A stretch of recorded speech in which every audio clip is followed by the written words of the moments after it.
Сразу сходу пример. Тебе налили обычный стакан воды и сказали: вот это вещество, разберись, откуда оно взялось. Не из крана, не из бутылки, не из реки. По-настоящему, откуда вода вообще появилась на этой планете больше 4 миллиардов лет назад. Кто ее сюда притащил и притащил ли вообще? Звучит как издевка над здравым смыслом, потому что вода – это последнее, что кажется загадочным. Она везде, она скучная, она капает из крана и собирается в лужу под ботинком. А вот поди ж ты, откуда ее взялось столько, до сих пор толком не знает никто. И самое смешное в этой истории, чем глубже ученые копают, тем более странной она становится. Я не преувеличиваю, меня лично она подвешивает до сих пор.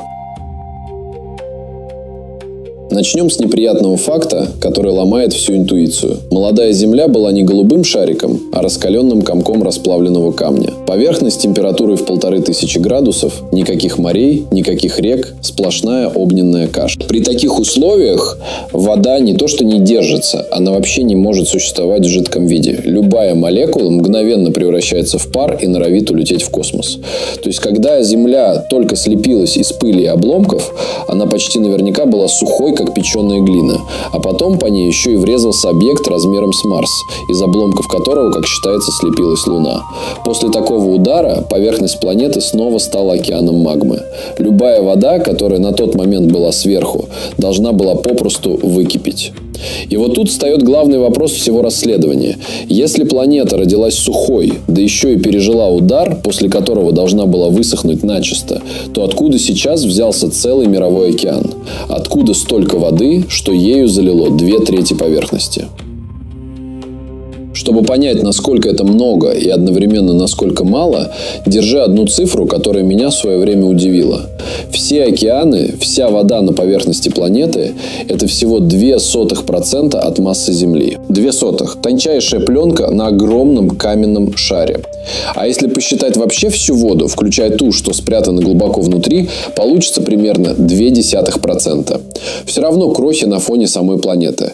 Но даже эти крохи нужно было откуда-то взять. И взять уже после того, как Земля остыла настолько, чтобы вода перестала испаряться обратно в пустоту. И что удивительно, вода не стала тянуться за вращением. Как только поверхность чуть остыла, моря появились на удивление быстро по геологическим меркам. В пределах первых сотен миллионов лет жизни планеты. Будто Земля при первой же возможности торопилась снова стать мокрой. Кстати, про тот самый удар, из обломков которого, как считается, родилась Луна. Долгое время Луну держали за абсолютно сухой, выжженный кусок камня. Ну а какой ей еще быть после такого адского пекла? Но когда заново, уже современными приборами, переисследовали лунный грунт, привезенный еще экспедициями Аполлонов полвека назад, внутри застывших капелек древней вулканической лавы неожиданно обнаружили воду. Немного, следовые количества, но она там была. А это намек довольно жирный. Если даже Луна, рожденная прямо в огне столкновения, ухитрилась сохранить внутри хоть сколько-то воды, то, может, и сама Земля после того удара высохла не начисто. Может, часть ее исконной воды пересидела катастрофу глубоко внутри, в камне, и потом потихоньку снова просочилась наверх. Лишнее очко в копилку версии, что воду мы во многом носили в себе сами. Теперь, как это вообще можно расследовать, если все произошло миллиарды лет назад и свидетелей не осталось? Тут ученые придумали по-настоящему красивый ход, почти криминалистический. Дело в том, что у воды есть что-то вроде отпечатка пальца. Вода – это 2 атома водорода и атом кислорода. Все просто. Но вот среди обычного водорода всегда болтается его тяжелый родственник – дейтерий. Тот же самый водород, только с лишним нейтроном в ядре, чуть потяжелее обычного. И вот пропорция, сколько тяжелого водорода приходится на обычный, в разных уголках космоса разная. Чем холоднее было там, где рождалась вода, и чем дальше от звезды, тем больше в ней застревало дейтерия. Получается, у воды с каждого космического тела свой персональный почерк. У земной воды почерк один, у кометы другой, у астероида третий. И если у подозреваемого почерк совпадает с земным, значит он теоретически мог налить нам океан. А если не совпадает, у него железное алиби, и можно идти искать дальше. Вот на этом простом сравнении почерков и держится весь детектив про происхождение воды. Запомни про дейтерий. Мы к нему еще не раз вернемся. Он тут главный свидетель. И раз уж мы заговорили про почерк, стоит понять, почему вообще так вышло, что внутренняя часть Солнечной системы сухая, а дальняя мокрая. Все упирается в тепло молодого Солнца. Есть такая воображаемая граница, ее называют снеговой линией. Ближе к Солнцу, внутри этой линии, было слишком жарко. Лед там не выживал, испарялся и выдувался прочь звездным ветром. А вот дальше, за этой границей, примерно от пояса астероидов между Марсом и Юпитером и еще дальше наружу, уже стоял настоящий космический холод, и вода спокойно намерзала на пылинки и обломки. Земля, на свою беду, собиралась как раз внутри снеговой линии, в теплой сухой зоне. Поэтому-то и считалось железно, что своей воды у нее быть не могло. Ее обязательно должны были завезти оттуда, из холодных краев, кометы или астероиды. Вся интрига с почерком крутится именно вокруг этой границы. Кто из заречных гостей дотащил до нас лед и совпадает ли его подпись с нашей? И именно поэтому открытие про мокрые внутренние камни, к которому мы скоро придем, прозвучало так нагло. Оно нарушило вот это самое железное правило про сухую теплую зону. Подозреваемых изначально было двое – кометы и астероиды. И долгое время все ставили на комет, причем ставили с азартом. Ну а как иначе? Комета – это же буквально грязный снежок размером с гору, который летает по Солнечной системе и состоит изо льда пополам с пылью. Кажется до смешного логичным. Налетела на молодую Землю толпа таких ледышек, растаяла на остывающей поверхности, вот тебе и моря. Версия красивая, простая, ее обожали в школьных учебниках, я и сам в детстве так себе это представлял. Только вот когда дело дошло до настоящей проверки почерка, все пошло наперекосяк. Первый звоночек прозвенел еще в 1986-м, когда к знаменитой комете Галлея отправили европейский зонд Джотто. Он подобрался поближе, замерил состав ее воды, и оказалось, что тяжелого водорода там вдвое больше, чем в наших океанах. Почерк не сошелся.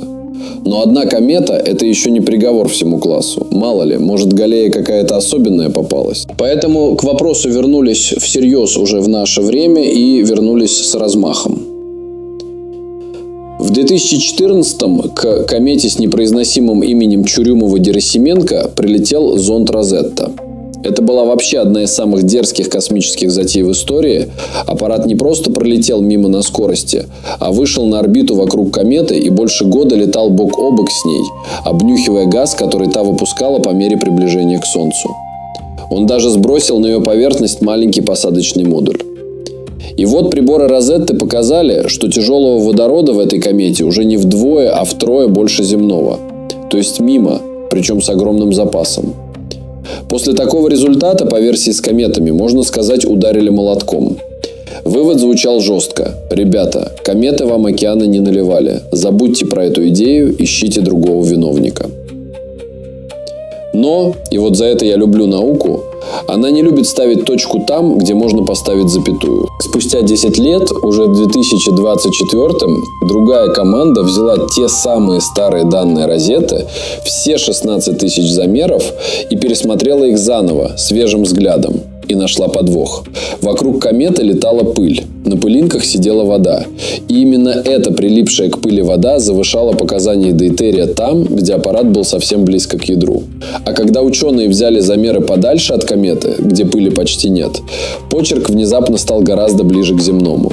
То есть алиби кометы, которое ей выписали с такой уверенностью, через 10 лет частично развалилось. И комета снова оказалась в списке подозреваемых. Я это к чему? Когда тебе говорят, что наука что-то окончательно доказала и закрыла вопрос, держи в голове, что иногда она доказывает, а через 10 лет тихо переобувается на ходу. И это не слабость, не повод махать руками. Это как раз нормальная, честная работа – пересматривать собственные выводы, когда появляются данные получше. К слову, не все кометы провалили тест. Среди них нашлась одна, по имени Хартли, вторая, у которой почерк совпал с земным почти идеально. Ее замерил космический телескоп Гершель еще в 2011-м. Так что даже внутри одного класса подозреваемых нет единого ответа. Одни кометы по составу нам подходят, другие категорически нет. Расследование, как видишь, мутное с самого начала, и чем дальше, тем гуще туман. А вот теперь самое сочное. Потому что за второго подозреваемого, за астероиды, взялись уже не телескопом издалека. Тут ученые действовали по-настоящему нагло. Они слетали к астероидам и привезли образцы. Прямо вещество, в руках, в лаборатории, под микроскопом. Еще лет 20 назад это звучало бы как чистая фантастика. А сегодня это просто список выполненных миссий.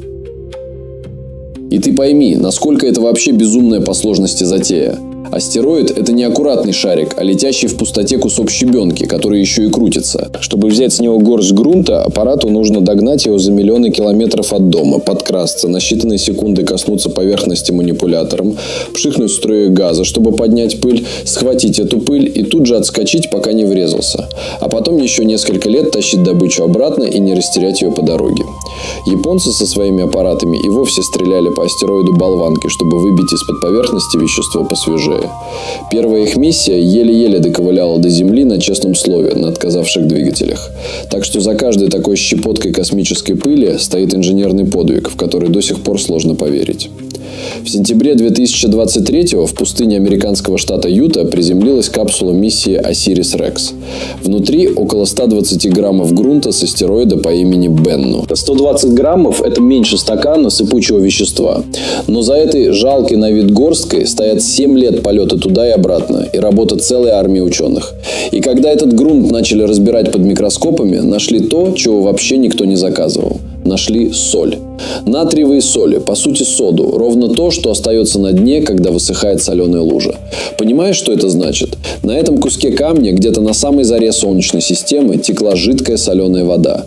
Текла, испарялась, оставляла после себя корочку рассола. На астероиде, в открытом космосе. Один из исследователей, который изучал метеориты 35 лет подряд, признался, что такой минерал увидел впервые в жизни, и именно по нему понял, что перед ним след древнего рассола. И на этом сюрпризы с Бенну не закончились. В том же грунте нашли все 5 азотистых оснований. Те самые химические буквы, из которых записаны наши ДНК и РНК. Все 5 разом. Представляешь себе? Получается, астероиды волокли к планетам не просто воду, а воду уже с замешанными в нее кирпичиками для будущей жизни. Этакий готовый космический бульон, прилетающий по адресу. И почерк по дейтерию у таких богатых углеродом астероидов земному подходит куда лучше, чем у большинства комет. То есть, как подозреваемый астероид выглядит гораздо убедительнее. И Бенну тут не одинок. Чуть раньше, в декабре 2020-го, в австралийскую пустыню парашютом спустилась капсула японской миссии Хаябуса-2 с грунтом уже совсем другого астероида по имени Рюгу. И там тоже нашли богатейший набор органики. А еще, что особенно вкусно, зерна, плотно набитые фосфором. А фосфор – это вещь, без которой ни одна живая клетка на Земле не способна построить свою наследственную молекулу. Он буквально в хребте нашей ДНК. То есть 2 разных астероида, 2 разные миссии, 2 разные страны на разных концах планеты. И обе привезли, по сути, одно и то же послание. В ранней Солнечной системе вода вместе с заготовками для жизни валялась буквально повсюду, по самым невзрачным камням. Казалось бы, все, дело раскрыто, виновника поймали, спасибо астероидам, расходимся по домам. Но именно в этот момент расследование делает поворот, от которого у меня в первый раз слегка поехала крыша. Потому что выяснилось, что воду нам, возможно, вообще никто не привозил. Что мы могли налить океан сами из себя. В 2020-м вышла работа, которая перевернула старую уютную картинку. Ученые взялись за редчайший класс метеоритов под названием энстатитовые хондриты. Эти камни считаются осколками ровно того материала, из которого слепилась сама Земля. Они с нашей планетой как родные братья по химическому составу. По изотопам совпадают почти один в один. И всегда считалось, что они абсолютно сухие, потому что родились в горячей внутренней части Солнечной системы, близко к Солнцу. Там, где никакой лед выжить физически не мог. Сухие братья сухой Земли, все сходится, никаких вопросов. Так вот, когда эти метеориты, наконец, аккуратно, с хитрыми методиками перемерили, оказалось, что водорода в них прячется в разы больше, чем все думали. Достаточно, чтобы налить не 1, а целых 3 земных океана. И почерк этого водорода совпадает с почерком воды в недрах Земли, в мантии. Вдумайся, что это значит, это правда важный момент. Это значит, что строительный материал нашей планеты вовсе не был сухим. Водород, из которого потом собралась вода, был зашит в Землю с самого начала, еще когда она только комковалась из пыли вокруг молодого Солнца. Воду не надо было ниоткуда специально импортировать, гонять за ней кометы через полсистемы. Земля, по большому счету, родилась мокрой изнутри. Просто эта вода поначалу была заперта внутри камня и вышла наружу гораздо позже, когда планета остыла.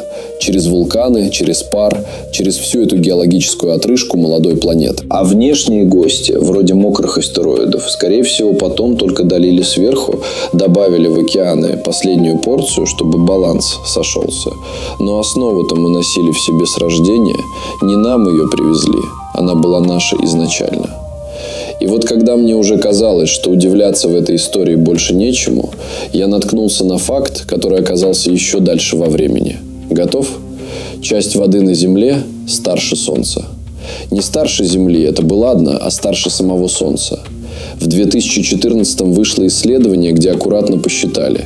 От 30 до 50% воды в наших океанах образовалось еще до того, как вообще зажглось наше светило.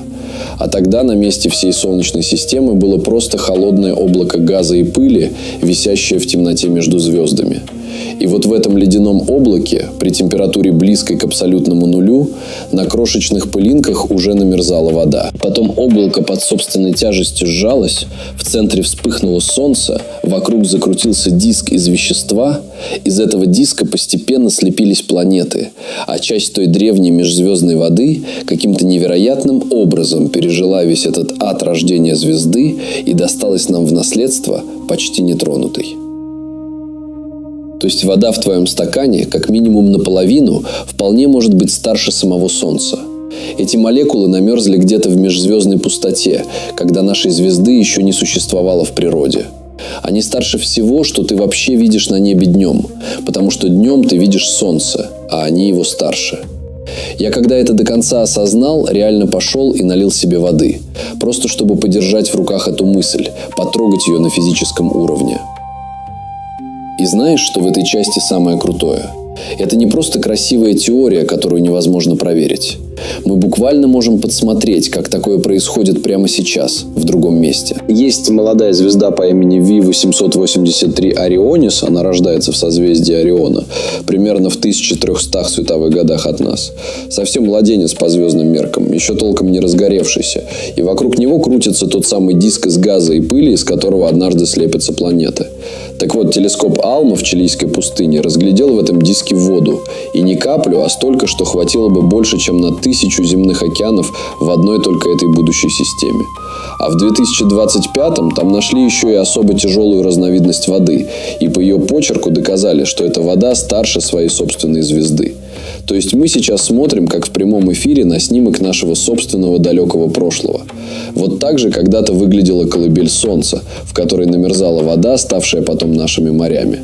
Цепочку от межзвездного облака до стакана у тебя на столе наконец удалось протянуть целиком, без разрывов.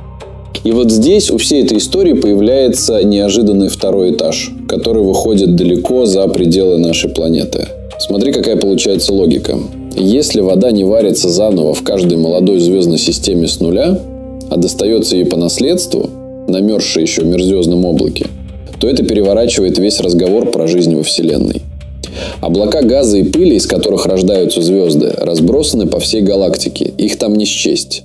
И вода в них выходит дело обычное, а не редчайшая удача. А значит, и у других звезд их будущие планеты с хорошей вероятностью получают свою порцию воды тем же самым способом, что и мы когда-то. Сами ученые, которые все это считали, говорили прямо: раз наша вода старше Солнца и пришла из облака, то богатый водой и органикой лед должен встречаться в колыбелях почти всех молодых звезд. То есть вода не уникальный приз, доставшийся одной счастливой Земле в лотерее, а скорее стандартная заводская комплектация при сборке планет. И тот самый древний лед тащит с собой не только воду, но и органику, заготовки для будущей химии. Получается, ингредиенты для чего-то живого рассыпаны по галактике куда щедрее, чем нам мерещилось еще лет 20 назад. Это, конечно, не означает, что инопланетяне сидят на каждом втором булыжнике. Но шансы на то, что мы во Вселенной не единственная мокрая планета с занятной химией, эта история заметно подняла. Но детектив все еще не окончен, потому что остался один свидетель, о котором почти никогда не вспоминают. Сама Земля. Оказывается, у нее внутри спрятан еще один океан, о котором мы узнали совсем недавно и до обидного случайно. История вышла почти анекдотическая. В Бразилии старатели как-то выудили из речной гальки невзрачный, мутный, на вид совершенно бросовый алмаз. Такой, что ни в одно украшение не вставишь. Долго на него никто и не смотрел всерьез, а потом разглядели внутри крохотное зеленое зернышко минерала под названием рингвудит. И вот это уже была настоящая сенсация, потому что рингвудит на поверхности Земли не образуется в принципе никогда. Он рождается только на дикой глубине, где-то за 500 километров под нашими ногами. Там, где камень расплющивает совершенно чудовищным давлением. Чтобы ты прикинул, что это за глубина, 500 километров вниз, это дальше, чем от Москвы до Нижнего Новгорода, только не вбок по трассе, а отвесно вниз, сквозь сплошной раскаленный камень. Этот мутный, никчемный алмаз, по сути, был пулей, которую выплюнула из самых недр планеты прямо нам в руки. И внутри он принес кусочек того мира, куда мы сами никогда не доберемся. А теперь то, ради чего все затевалось. В этом крошечном зернышке оказалось 1,5% воды. Не лужицей, конечно, там ничего не плещется. Вода связана прямо в кристаллической решетке минерала, впитана в нее, как влага в губку. Но если такой влажный слой тянется по всей так называемой переходной зоне мантии на глубине от 400 до 600 с лишним километров под поверхностью, то воды там, прямо под нами, может быть запрятано столько же, сколько во всех океанах планеты разом. А по некоторым оценкам и в несколько раз больше. Целый океан, а то и не один, размазанный по раскаленному камню глубоко внизу, куда не дотянется ни одна буровая. Один из ученых хорошо сказал про этот минерал. Он работает как губка. В его кристалле есть что-то особенное, что притягивает водород и держит воду мертвой хваткой. И вот тут вся история наконец складывается во что-то цельное, хоть и слегка тревожное. Вода на Земле не сидит спокойно сверху, в морях, как мы привыкли думать. Она ходит туда-сюда между поверхностью и глубиной, только делает это чудовищно медленно. Плиты океанского дна, уползая под соседние плиты, утаскивают пропитанный водой камень вниз, в мантию, в эту скрытую подземную кладовку. А вулканы потом, спустя целую вечность, выплевывают часть этой воды обратно наверх в виде пара. Получается еще один круговорот, помимо привычного нам дождевого. Только этот замыкается не за дни и не за годы, а за сотни миллионов лет. Дождь – это короткий цикл, который мы видим своими глазами каждую осень. А есть еще длинный, подземный, неимоверно медленный круг, который крутится так неспешно, что за всю историю человечества мы не застали бы и крошечной доли одного его оборота. И что особенно важно, именно эта вода в глубине делает земные недра подвижными, помогает плитам ползать, вулканам извергаться. Без нее планета была бы куда более мертвой, застывшей. Вода буквально поддерживает Землю живой изнутри. И тут стоит притормозить и сказать одну честную вещь. Почти все, о чем мы сейчас говорили, держится на косвенных уликах. Никто не путешествовал в прошлое и не видел, как наливался первый океан. Весь приговор строится на крошечных зернах в метеоритах, на соотношении изотопов, на единственной пылинке минерала в одном единственном мутном алмазе. Сами ученые первым делом честно оговариваются. Один образец – это еще не вся планета. Может, нам просто попался нетипичный кусок. И ровно поэтому история до сих пор живая и продолжает дергаться. К астероидам летят новые аппараты. В лаборатории приезжают свежие порции грунта. Телескопы заглядывают все дальше. Каждая новая щепотка вещества может либо укрепить чей-то приговор, либо снова все перетасовать. Так что это не пыльное закрытое дело из архива, а расследование, которое прямо сейчас идет полным ходом. Так что давай вернемся к нашему стакану и попробуем подвести итог расследования. И вот тут самое честное, что можно сказать. Дело не закрыто. У нас по-прежнему нет одного единственного виновника, на которого можно показать пальцем. Каждый раз, когда ученые находили очередной ответ, он не вычеркивал подозреваемого из списка, а наоборот, добавлял туда нового. Часть воды, судя по всему, была зашита в саму Землю с рождения, в тех самых на вид совершенно сухих камнях. Часть позже долили сверху мокрые астероиды, которые заодно подбросили нам кирпичики для жизни. А добрая половина и вовсе старше Солнца. Она намерзла в межзвездном холоде, когда нашей звезды еще не было даже в проекте. И где-то глубоко внизу до сих пор лежит спрятанный океан, который тихо, раз в сотни миллионов лет, обменивается водой с поверхностью. Вердикт по этому делу звучит примерно так. Виноваты все сразу, в каких-то неизвестных пока пропорциях. Вот что цепляет меня во всей этой истории сильнее всего. Мы привыкли, что вода – это что-то предельно понятное и скучное, повод поворчать, когда промокли ноги. Открыл кран – потекла, делов-то. А на деле та самая жидкость, которую ты глотаешь по утрам, не задумываясь, прошла путь длиннее и страннее, чем сама наша планета. Она была межзвездным льдом в кромешной темноте еще до того, как родилось Солнце. Она была соленым рассолом на астероиде, болтавшемся в пустоте. Она была заперта в раскаленном камне на 5000 километров под землей. И весь этот совершенно невероятный маршрут заканчивается тем, что она просто стоит в стакане у тебя на столе, абсолютно молча, и не собирается рассказывать следствию всю правду о том, где ее носило. Каждый глоток, который ты делаешь не глядя, это вещество с биографией длиннее, чем у всего живого на планете вместе взятого. Самое обычное вещество на свете так и осталось делом без раскрытого финала. И, если уж совсем честно, мне даже нравится, что оно осталось нераскрытым.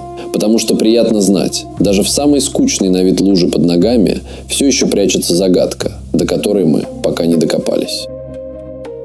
Мы не будем прощаться с вами, потому что впереди еще очень много интереснейшего нас ждет. И не забудьте подписаться и поставить лайк, конечно же.